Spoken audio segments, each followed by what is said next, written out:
Have you ever seen a smile that didn't blink? Because I have. It wasn't human, and it never left. They say the forest behind the orphanage was cursed. But I know now, the curse didn't come from the trees. It came from what smiled behind them. My name is Eli. I was 12 when it started.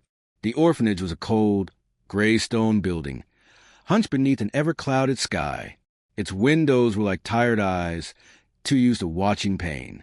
Inside, everything smelled of bleach and rotting wood. The walls groaned at night, but no one ever asked why. We were told not to look outside after dark, not to stare too long at the woods, not to follow the laughter. But laughter always finds the lonely, especially mine. I was small, quiet, and often forgot, the kind of boy people lost in crowds or chose to lose. But the laughter, it remembered me. It started with scratches on the window, thin, delicate like fingers made of bone. At first, I thought it was the wind. Then I heard it, a giggle, sweet, innocent, but wrong, like a child pretending to be another child. I stared through the fog glass, heart hammering, breath shallow. And there it was, a smile, wide, unmoving, teeth, too many teeth, no eyes, no face, just a crescent of white carved into the blackness. I blinked. It didn't. I called for Miss Haverly, the matron. She slapped me for lying, said if I made up monsters again, I'd sleep in the cellar where the dead mice were found, where the light didn't reach. That night, I dreamt of teeth. They grew from the walls. They whisper my name in hungry voices. They promise warmth in exchange for something small. Just your smile, Eli. Just your smile. I woke up crying blood, but the other kids laughed at me. You're cursed, they said, like the boy who vanished last winter. Nobody spoke his name. They buried his bed under blankets and silence. I started to watch the woods more often, and the smile watched back. Each night it was closer, just a little, just enough. Sometimes I saw it during the day, reflected in water, in spoons, in the eyes of the other children. They didn't see it, but I did. It liked me. It told me so. One morning, I found a tooth on my pillow. White, sharp, still wet. It pulsed. I threw out the window. It came back the next day and the next, until there were 7. On the 7th night, I made a mistake. I followed the laughter. It led me past the sleeping dorms, barefoot on cold stone, through the crooked hallway where the paintings changed when you weren't looking, down the stairs that never seemed to end, into the woods. And it was waiting, the smile, floating, bleeding light, no body, no voice, just hunger wrapped in charm. I ran. Branches whipped my skin. Something grabbed my ankle. Not a hand, a mouth. It bit gently, affectionate, almost, and whispered, "We're inside you now." When I woke, I was in my bed, foot bleeding, tooth in my hand. Miss Haverly said I must have sleepwalked, locked my door from the outside, but the smile still came, now behind my eyelids, whispers echoing when I blinked. You smiled in your sleep, Eli. That means yes. I stopped talking, stopped eating. They put me in the infirmary. White sheets, gray walls, no windows, but it found a way in, through the drain, the mirror, the nurse's eyes. One night, I woke to the sound of chewing. Wet, deliberate. The nurse sat in the corner, back to me, rocking slowly. Chewing. I called her name. She turned around. No jaw, just teeth, stretching where her face should be, twitching, gnashing, smiling. She whispered, "Smile with me, Eli." I screamed until my throat bled. They said I was hallucinating, that the nurse was never there, that I was alone all night. But I remember the warmth of her blood, how it stained the sheets and then disappeared by morning. The smile was playing with me, getting closer, hungrier. It didn't want to devour me. It wanted to wear me.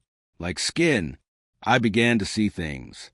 Children with stitched mouths, eyes that blinked in mirrors, but not in real life. Laughter behind walls, smiles carved into bark. I begged them to burn the forest. They locked me in the cellar. And that's where I found the boy, the one who vanished. He wasn't dead. He wasn't alive. Just still, sitting in the dark, smiling. No eyes, no tongue, but smiling, as if it hurt, as if it was all he had left. He reached toward me, trembling fingers, held something in his hand. A mirror. It was cracked, but in it, I saw myself, smiling.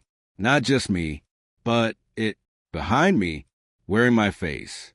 The boy whispered without lips. It chooses the ones no one loves. And then the lights went out. I don't remember screaming. I only remember teeth. Everywhere. Gnashing. Clicking. Chewing the silence. And then, nothing. When they found me, I was grinning. Eyes wide. Mouth stretched too far. Miss Haverly said he's cured. But I knew the truth. It smiled through me. It had entered. And the others would follow, one by one, until everyone smiled just right, with a smile full of teeth. They said I got better. But better doesn't scream when it sees its reflection.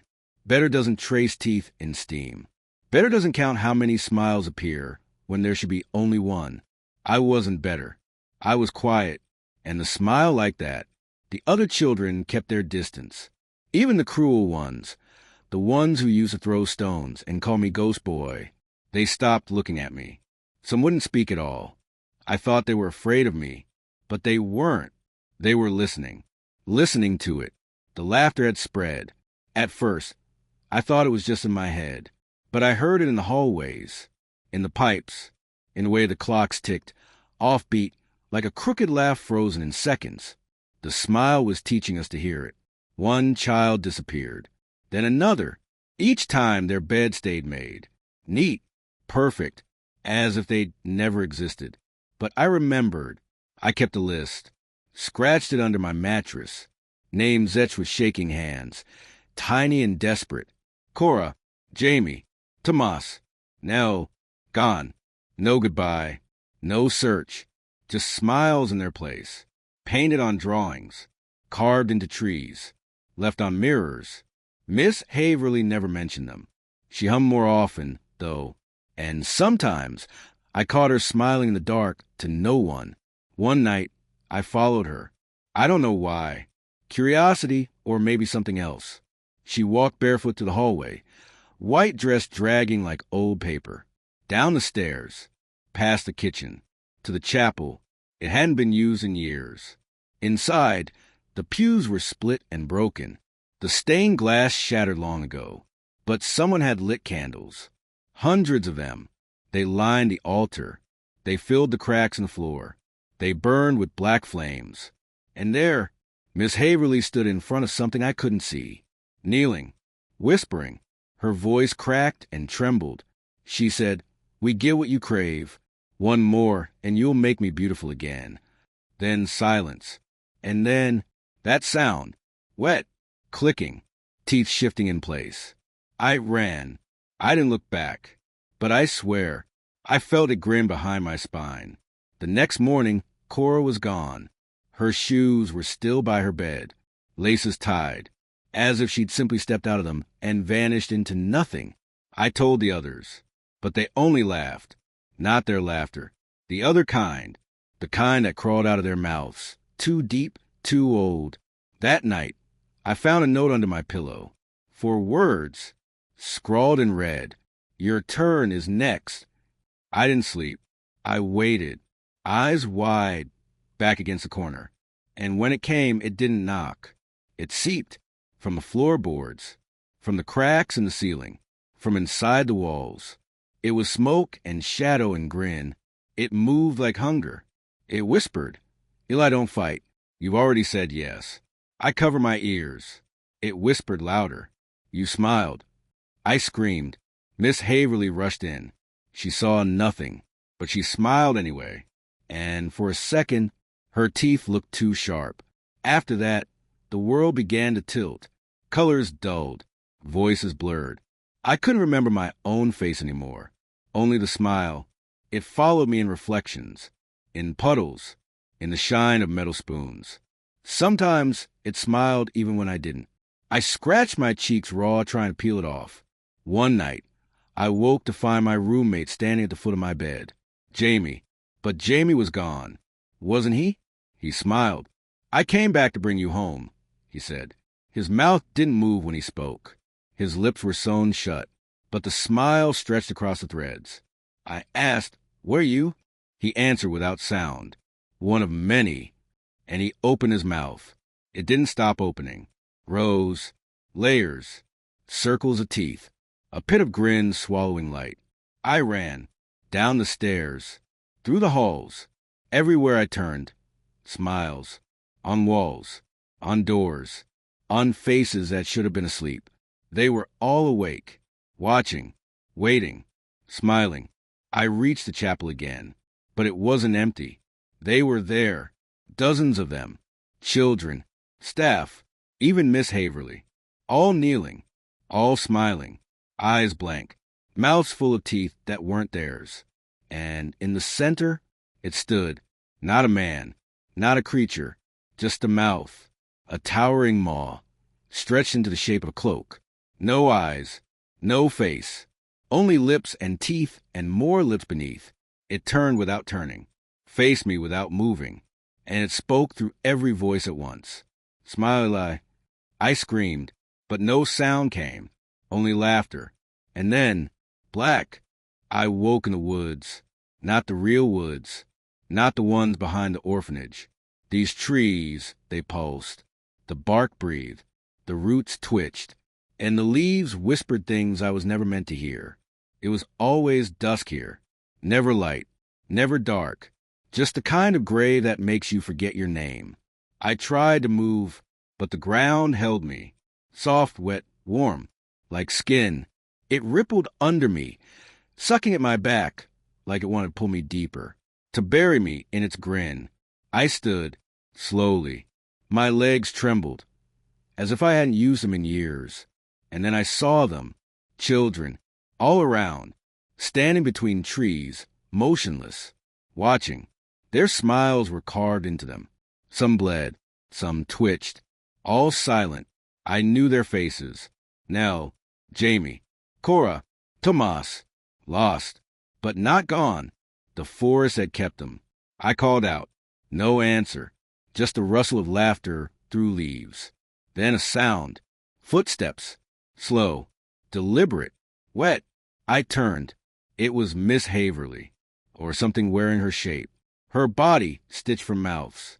Her arms bent backwards. Her face gone. Just a smile where her head should be. She walked without eyes. But she found me, and she spoke. Not with words, but through the trees, the wind, the heartbeat of the forest. Isn't it lovely, Eli? To be chosen, to be wanted. She reached for me. Her fingers were teeth. I ran. Branches tore at my arms. Thorns kissed my skin until it wept. But I ran. I didn't know where. Only away, until I found the door, standing alone, in the middle of the clearing. A wooden door, crooked and bleeding sap. No walls, no house. Just the door, and carved into it. My smile. I knew it was mine. It was the one I gave before my parents left me. The one I forced the day they promised they'd return. The one I never stopped wearing, even when it hurt. The handle burned my hand, but I turned it and stepped through, into my dorm, back. I gasped for air, real air. The world was right again. Almost. The walls were too clean, too white, empty beds. No sound, no one. I wandered, calling names. Nothing, until I reached the mirror and saw myself, but not me. The smile stared back, wider than before, hungrier. My eyes blinked. The reflection did not. It grinned, then reached forward, out of glass. I fell backward, hitting the floor hard, but nothing came through. Only laughter echoed behind the glass. I smashed it. Shards flew. Blood painted the walls. And in every piece, the smile lived. Each fragment held a grin, twisting, stretching, inviting. I screamed. Footsteps. Behind me. I turned, hoping. It was Jamie. He wasn't smiling. He looked scared. Real. Awake. Eli, he said. You're still here? I grabbed him. Shook him. Where did you go? What is this place? Am I still dreaming? He looked around. We all thought you were taken. It's been, I don't know how long. I stared at him. There's something wrong. I saw Haverly. She's not real. She's dead, he said. What? He nodded, trembling. She tried off the forest too much. It took her. The ground shifted beneath us. A low growl, like the earth exhaling. Jamie leaned closer. It's not after you anymore. My breath caught. What? It already smiled through you once. But you resisted. Now it wants something deeper. I asked the question I hadn't dared. What does it want? His eyes flicked to the broken mirror. Then to me. Then he smiled. Not his smile. Not Jamie's. The other one. And he whispered, it wants to live. His jaw cracked open. Bone snapped. His skin peeled like wet cloth. And the thing emerged. Mouth first. Always mouth first. I ran again. But the orphanage twisted behind me. Doors shifted. Hallways stretched. The world was bending. Smiling. The thing chased me. Not fast. Confident. Patient. It knew I'd tire. They always tire. I hid in the cellar. Dark. Damp. Familiar. The walls whispered names. The names I etched. Now they were gone. Scraped away. And in their place, teeth. Tiny teeth. Embedded into stone. All grinning. I backed away. Right into arms. They held me tight. Gentle. And a voice cooed. Shoo. It's all right now, Eli. Miss Haverly's voice. But it wasn't her. I didn't fight. Because I was tired. Because I was alone. Because maybe I wanted to stop running. The arms tightened. And I heard it breathe beside my ear. Smile. Everything went black. There was no waking this time. No gasp. No bed. No light. Only darkness. Thick. Heavy. Alive. It wrapped around me like warm breath. Like gums. Like a mouth that never closed. And somewhere, beneath it all, I heard a lullaby. Soft. Wrong. Words that didn't belong to any language I knew, but still sounded like home. I tried to scream, but my jaw wouldn't move. Something was holding it. Fingers? No. Teeth.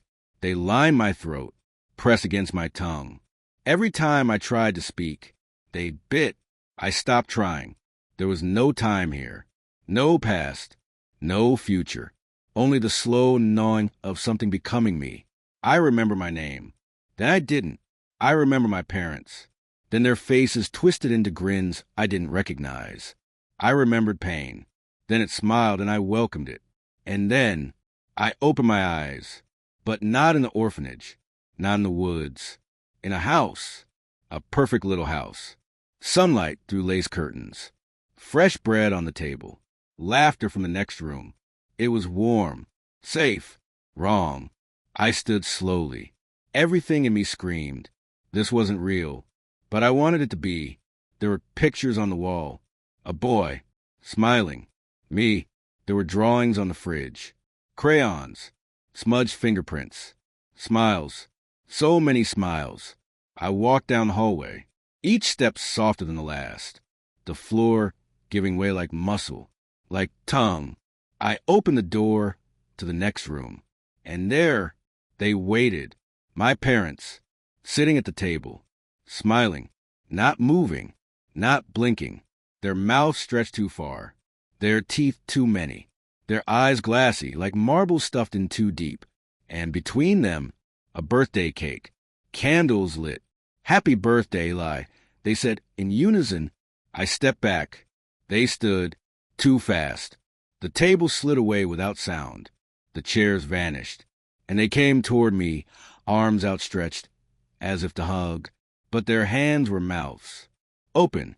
Salivating. Whispering. You missed us, they sang. The cake began to rot. Candles dripping black wax. Flies buzzed inside the frosting. I turned, but the hallway was gone. Only teeth now. Stacked like bricks. Endless. And in the center of the house, a mirror, tall, ornate, gold frame cracking with veins. I saw myself. I saw it behind me. I didn't turn.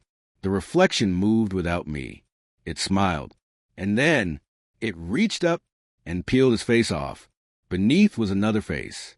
Mine, smiling wider. It peeled that one too. Another, and another, and another, until only teeth remained. The reflection whispered, "This is all you are now." I screamed, bit my own tongue, felt the pain, felt the blood. Real. That was real. And in that pain, I remembered the forest, the door, the first smile I ever gave. Forced, fragile. I whispered, "No." And the mirror cracked. The house howled. My parents shrieked. The floor split open, revealing the mouth beneath, the true mouth, the ancient hunger, the origin of smiles. And it swallowed me whole. I fell through memories, laughter, crying, loneliness, all wrapped in teeth. I landed in the orphanage again, everything untouched. Normal, too normal. Jamie sat by the window, reading. Miss Haverly arranged flowers. Children played, all smiling. I stepped forward. "Eli," they cheered. "You're awake." I didn't move, because I saw it now. The cracks in their skin, the way the light bent wrong in their eyes, the sharpness in their joy. I asked, "Where am I?" Miss Haverly smiled. "Home, dear." "No," I said. "You're not real." Jamie looked up. "Why do you say that?" I whispered, "Because I don't feel afraid anymore." The room went still. Miss Haverly's smile didn't fade, but it deepened, too deep. "Fear is the root," she said. "Fear feeds a smile. Without fear," she stepped forward, "you're just a mouth, waiting to be filled." The children began to hum, low, guttural, a dirge from behind the veil, and I realized they were trying to put it back, inside me, to make me forget, to make me smile again. But I wouldn't. I closed my mouth, tight, and it screamed, not Miss Haverly, not the children. It, the thing behind the smiles. It wailed like bone breaking in reverse. It cracked the air, paint peeled, walls bent, and I didn't move. I just stood there, still, unsmiling, and whispered one word. No. A silence fell, real silence, not the kind that listens, the kind that leaves. The children stopped humming. The room faded, not collapsed, not crumbled, just drifted away, layer by layer, peeling like pages, until there was only me, standing, alone, in the woods. No orphanage, no voices, no teeth, just wind and sky and the sound of my breath. Real, for the first time. I stood there, breathing, not crying, not laughing, not smiling. The trees were quiet. No whispers, no mouths, only bark and silence. The real forest. I could feel the cold, the dirt beneath my feet, the sting of wind on skin that hadn't known air in too long. I was back, but something was still wrong. There were no birds, no footprints, no path home, only fog, curling like fingers through the leaves.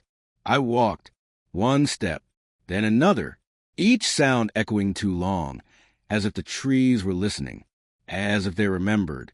I passed an old tree, carved with initials I didn't recognize. Blood dried in the cracks. I didn't stop. The air grew colder, sharper. The sun never came. I never saw my breath, but I felt it, heavy, shaky, and in my chest, an ache, not pain, not fear, emptiness, like something had been taken, something I hadn't agreed to give. I found a clearing, familiar, too familiar, the circle of stones, the tree with the new-shaped branch, the echo of children's laughter long since gone. I knelt down, touched the earth. It pulsed once, then nothing. The silence was different now, not peaceful, expectant. I whispered into the dirt, "I'm not yours." The wind didn't answer, but the ground sighed, and I knew It was never about being taken. It was about letting go. The moment I stopped resisting, it could shape me, fill me, make me smile. But I had fought, and now it watched. It waited, but it would not touch me again. I stood, ready to leave, and that's when I saw her, a girl, standing across the clearing, pale, still, quiet, wearing a yellow dress too clean for the woods. No expression, no shadow, just watching. I called out. She didn't answer. I stepped closer. She didn't move. Closer still. I saw her eyes. Black, not empty, full, too full. And then she smiled. Wide, effortless, too many teeth. I froze, because that smile, it was mine. The same shape, the same twist at the corners. The smile I gave to survive, to hide, to be loved. She turned and walked away, into the woods, without sound, without fear. And I couldn't follow, because I understood now. The smile didn't die with me. It never does. It finds someone new, someone hurting, someone ready. And all it takes is one moment of weakness, one moment of wanting to be seen, and the smile moves in. I never left the woods. Not really. They say I did. They found me 2 days later. Blank, starving, alive. I don't remember speaking, but the doctors say I did.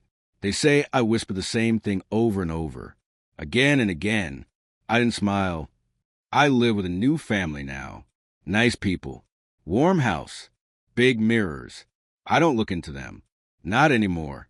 Because sometimes, when I walk past one, I see her, the girl in the yellow dress, watching me, waiting, smiling. Some nights I dream of teeth, of wood that breathes, of mirrors that lie.